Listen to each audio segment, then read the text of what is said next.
Hello, जय माता दी friend. और देखो फ्रेंड, ये मैंने माता की कढ़ाई कर दी थी। ये पड़ोस में कन्याएं जीम रही हैं, पड़ोस से लेके आई थी मैं, क्योंकि आपको पता ही है आज के दिन कन्याओं की बहुत भीड़ हो जाती है। कहीं कहीं कन्याएं जीमने के लिए जाती हैं और फिर आसानी से नहीं मिलती हैं। फिर पड़ोस में से मैं लेके आ गई थी। देखो इस तरह से फिर मैंने कन्याओं को जो है भोजन करा दिया था।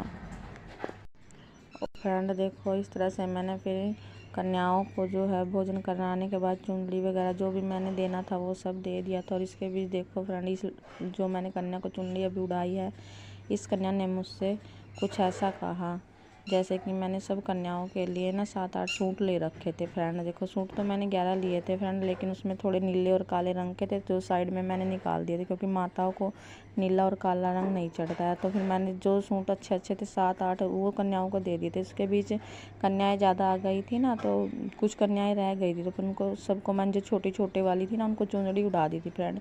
और इसके बाद ना जिस कन्या को मैंने आपको बताया, देखो वो सामने बैठी हुई है पीछे की तरफ, छोटी सी, कि उसने ना एकदम से आवाज़ मारी मुझे और कहने लगे कि सूट लेकर आ। एकदम से बिल्कुल तेज़ आवाज़ थी फ्रेंड, जैसे कि माता ने मेरे को बोला हो। और एकदम से बोली कि सूट लेके आ, और मेरे सर पे रख दी।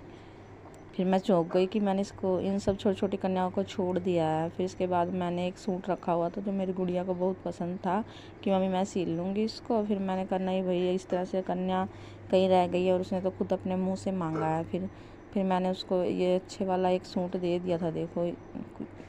और उसके बाद फिर एक गुड़िया और रह गई थी, वो भी थोड़ी बड़ी थी। फिर मैंने कहा चलो जैसा भी है, थोड़ा हल्का सा रखा हुआ था, फिर मैंने वो भी उसको भी दे दिया था फ्रेंड। फिर भी उसके बाद भी क्योंकि कन्या इतनी सारी हो गई थी ना, 11-12, तो इतने सूट तो घर में रखे नहीं थे, तो फिर मैंने सबको दे दिया था। और इस तरह से देखो फ्रेंड, कन्याओं का इस तरह से कहना किसी के घर में आकर, ये भी एक कोई बात ही होती है। माँ का बुलावा होता है, कहना होता है, और फिर कन्याएं चली गई।